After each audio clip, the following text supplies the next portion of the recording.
গাজী আশরাফ হোসেন লিপু, আব্দুর রাজ্জাক ও হান্নান সরকার জাতীয় ক্রিকেট দলের পুনর্গঠিত যে নির্বাচক প্যানেল তারা বিশ্বকাপ স্কোয়াড নির্বাচনে একটা মাস্টার স্ট্রোক খেলেছেন। Master stroke.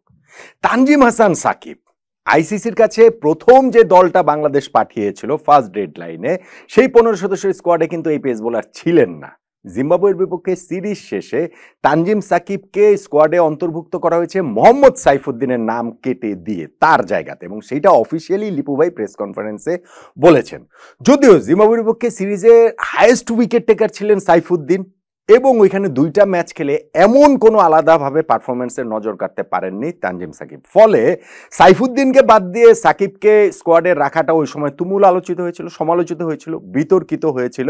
তবে নির্বাচক প্যানেল তারা তাদের প্ল্যানে গিয়েছে। অবভিয়াসলি কোচ, ক্যাপ্টেন, টিম ম্যানেজমেন্টের অন্যান্যদের সঙ্গে কথা বলে তারা তানজিম সাকিবের উপরে ভরসা রেখেছেন এবং সেই ভরসার প্রতিদান সাকিবকে অসাধারণভাবে দিচ্ছেন। বাংলাদেশ যে বিশ্বকাপের সুপার 8-এ খেলছে এখন, তাতে সবচেয়ে বড় অবদান যাদের, যেসব ক্রিকেটারদের এই 4টা ম্যাচে, তার মধ্যে শুরুর দিকেই তানজিম সাকিবের নামটা থাকবে। লিপু ভাইদের তাই আসলে একটা ধন্যবাদ প্রাপ্য, অনেক বড় ধন্যবাদ, অনেক বড় অভিনন্দন প্রাপ্য। আমরা তো আসলে নির্বাচকদের বেশিরভাগ সময় সমালোচনা করি, যেহেতু আমাদের টিমটা পারফরমেন্সটা খুব ভালো হয় না। আন্ডার পারফর্মিং টিমে এইরকমই হয় যে নির্বাচকরা অনেক বেশি করে হচ্ছে গিয়ে একটা লক্ষ্যবস্তু থাকে, একে কেন নেওয়া হলো না, ওকে কেন নেওয়া হলো, এইসব কারণে। ফলে যখন তাদের এরকম কোনো সিদ্ধান্ত দুর্দান্তভাবে ক্লিক করে যায়, তানজিম সাকিবের ক্ষেত্রে যেটা হয়েছে, তখন ওই অ্যাপ্রিসিয়েশনটাও তাদের প্রাপ্য। সেই আলোচনাটাই আসলে এই ভিডিওটাতে করছি। পাশাপাশি একটা ব্যক্তিগত জায়গা থেকে একটা কৈফিয়ত দেওয়ার মতো একটা বিষয়ও কিন্তু রয়েছে, যেহেতু হচ্ছে গিয়ে এই আমরা যে কন্টেন্টটা ওই সময় করেছিলাম বিশ্বকাপের দল ঘোষণার পর, বলেছিলাম যে সাইফুদ্দিনকে স্কোয়াডে না রাখাটা চমক নয়, ভুল, এবং কেন ভুল সেই আলোচনাটা করেছিলাম। সো সেইটারও একটা কৈফিয়ত আসলে আমি দিব। আমার কাছে এখনো মনে হয় দল নির্বাচনের ওই জায়গাটাতে নির্বাচকরা ভুল করে ফেলেছেন তানজিম সাকিব এরকম অসাধারণ পারফর্ম করার পরও। কেননা তানজিম সাকিবের সঙ্গে সাইফুদ্দিনের মুখোমুখি লড়াইটা আসলে ছিল না, অন্তত আমার কাছে ছিল না। কেন সেই আলোচনাটাই বা কিভাবে সেই আলোচনাটাই আসলে করছি। দেখুন, ওই জিম্বাবুয়ের বিপক্ষে সিরিজের কথা বলছিলাম, সেখানে সাইফুদ্দিন 4 ম্যাচে 8 উইকেট পেয়েছিলেন, হাইয়েস্ট উইকেট টেকার তিনি। আর হচ্ছে গিয়ে তাসকিনও 8 উইকেট পেয়েছিলেন যুগ্মভাবে। Taskin man of the series নির্বাচিত হয়েছেন। ওইখানে তানজিম সাকিব মাত্র 2টো ম্যাচ খেলে তিনি খুব ভালো যে করেছেন তা কিন্তু নয়। স্পেশাল হচ্ছে একটা ম্যাচে তো 4 ওভার তিনি 40-এর উপরে রান দিয়েছেন। তাকে দলে নেওয়ার ক্ষেত্রে লিপু ভাই প্রেস কনফারেন্স অফিসিয়ালি যেটা বলেছেন, বা তারপরে হচ্ছে আমাদের ক্যাপ্টেন, কোচ, তারাও আসলে বিভিন্নভাবে বলার চেষ্টা করেছেন, ডেথ ওভারে স্পেশালি সাইফুদ্দিনের বোলিংটা খুব এলোমেলো ছিল এবং সেই জায়গাটাতে তানজিম সাকিবকে তাদের মনে হচ্ছে যে বেটার প্রিপেয়ার্ড। যদিও বিশ্বকাপে এখন পর্যন্ত যে 4 ম্যাচে তানজিম সাকিব কিন্তু আমাদের হাইয়েস্ট উইকেট টেকার, 9টা উইকেট তিনি পেয়েছেন। মুস্তাফিজ বলেন, তাসকিন বলেন, রিশাদ বলেন, সবাই 7টা করে উইকেট পেয়েছেন। এই 9 উইকেটের মধ্যে মাত্র একটা উইকেট কিন্তু তানজিম সাকিব ডেথ ওভারে পেয়েছেন, 8টা উইকেট তিনি নতুন বলে পেয়েছেন। ইনফ্যাক্ট ডেথ ওভারে তিনি বোলিংই করেছেন মাত্র 3 ওভার। 4 ম্যাচে 24 ওভারের মধ্যে মাত্র 3 ওভার তিনি ডেথ ওভারে বোলিং করেছেন। গত ম্যাচটা তো আমরা দেখেছি যে সাউথ আফ্রিকার বিপক্ষে, নেপালের বিপক্ষে প্রথম 4টা ওভারই তিনি টানা করলেন, কি অসাধারণ বোলিং তিনি করেছেন। 24 বলের মধ্যে 21টা তিনি ডট দিয়েছেন, 4টা উইকেট নিয়ে নিয়েছেন। বাংলাদেশ 106 রান ডিফেন্ড করে জিতেছে, তাতে তানজিম সাকিবের সেই বোলিংটার ভূমিকা ছিল খুবই গুরুত্বপূর্ণ। সাউথ আফ্রিকার বিপক্ষেও শুরুতে টানা তিনি 3 ওভার করেছেন, ওইখানটাতে কিন্তু তিনি 3টা উইকেট পেয়ে সাউথ আফ্রিকাকে একেবারেই ব্যাকফুটে ঠেলে দিয়েছিলেন। নেদারল্যান্ডসের বিপক্ষেও ইনফ্যাক্ট 11 ওভারের মধ্যেই কিন্তু তার বোলিং এর কোটা 4 ওভারটা শেষ করে ফেলেছিলেন ক্যাপ্টেন। শুধুমাত্র শ্রীলঙ্কার বিপক্ষে ম্যাচে 16 আর 20 নম্বর ওভার তিনি করেছেন। 20 নম্বর ওভারটাতে ওইখানটাতে অ্যাঞ্জেলো ম্যাথুজের উইকেট পেয়েছেন, আর আরেকটা ম্যাচে সাউথ আফ্রিকার বিপক্ষে হচ্ছে গিয়ে 16 নম্বর ওভারটা করেছেন। ফলে ডেথ ওভারে বোলিং এর কথা বলে যেখানে হচ্ছে গিয়ে সাইফুদ্দিন এবং তানজিম সাকিবকে মুখোমুখি দাঁড় করিয়ে দিয়ে যেভাবে নেওয়া হয়েছে, সেটা কিন্তু অন্তত বিশ্বকাপে সেটা আমরা দেখতে পাচ্ছি না। এবং আমি শুরুতেই বলেছি যে, আগেও আমি বলেছি, সাইফুদ্দিন এবং তানজিম সাকিবের মুখোমুখি দাঁড় করানোর আসলে কিছু নেই। কেন নেই মানে সেই কৈফিয়তের জায়গাটা কোথায়?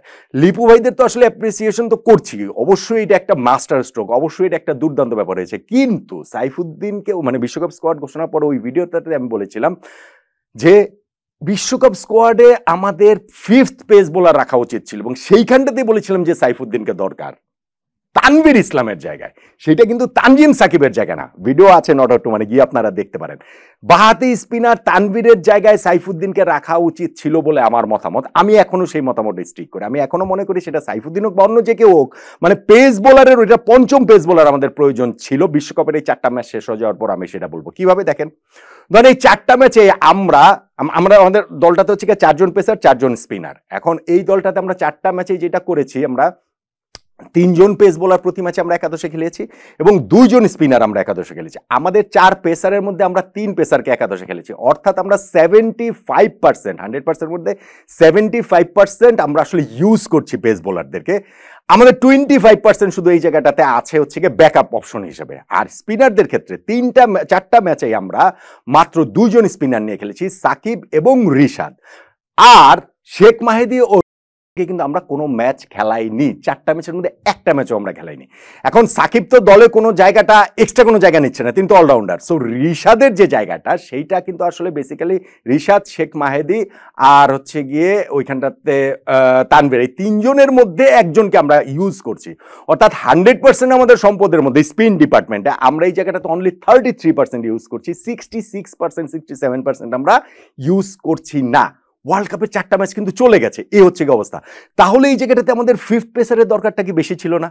হ্যাঁ, এখনো ইনজুরি হয় নাই বা ধরেন আমাদের পেস বোলিং ডিপার্টমেন্ট আমাদের প্রয়োজন পড়ে না, আমাদের বেস্ট পেসার শরীফুল বসে রয়েছেন, খেলার সুযোগ পাচ্ছেন না, সবই ঠিক আছে।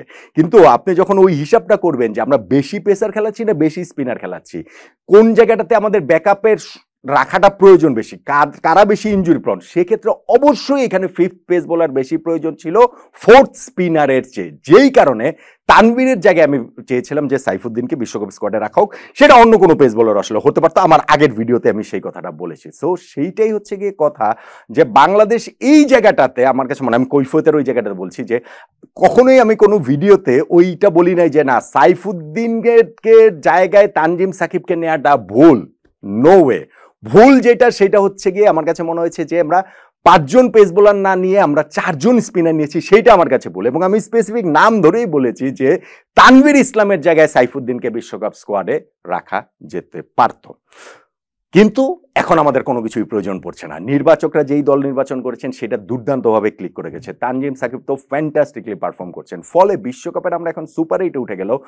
ওইসব জায়গাগুলো থেকে আসলে শেষ পর্যন্ত আমরা মানে আর সাফার করব না সেই প্রত্যাশার জায়গায় আমরা করতে পারি। এবং প্রথম রাউন্ডে যেরকম পারফরমেন্স দল করেছে সেইটা সুপার 8-ও ধারা অব্যাহত থাকবে এবং আমরা মাথা উঁচু করে দেশে ফিরতে পারবো। ইউ নেভার নো, এখান থেকে কি আমরা সেমিফাইনাল কি খেলতে পারবো না? একেবারে পারবোই না। ব্যাপারটা তো আসলে সেরকম না। সো টিম যদি ওরকম ভাবে পারফর্ম করতে পারে, আমার কাছে মনে হয় যে সেটা সম্ভব, খুবই সম্ভব। সিলেকশন প্যানেল দিয়ে কথা শুরু করেছিলাম, সিলেকশন প্যানেল দিয়ে শেষ করি যে লিপু ভাইদের নেতৃত্বাধীন যে নির্বাচক প্যানেল, সেটা লিপু ভাই, রাজ্জাক এবং হান্নান সরকার, তারা অসাধারণ কাজ করেছে এই জায়গাটাতে। তুমুল জনস্রোতের বিপক্ষে গিয়ে তারা যেভাবে তানজিম সাকিবকে ব্যাক করেছেন এবং তাকে স্কোয়াডে রেখেছেন, এবং তানজিম সাকিবও তাদের সেই আস্থার প্রতিদানটা দিয়েছেন যে তার একাদশে খেলার কথা না, শরীফুলের ইনজুরিতে যখন সুযোগ পেয়েছেন, সুযোগ পেয়ে এরকম দুর্দান্ত পারফর্ম করে। সো এরকম যদি বাংলাদেশ টিমটা হয় যে একজনের সুযোগ পেয়ে, মানে সুযোগ পেলে এরকম পারফর্ম করেন যে সেরা অন্য যিনি রয়েছেন তিনি একাদশে ঢুকতে পারছেন না, তাহলে তো দলটা অন্যরকমই আসলে হয়ে যাবে।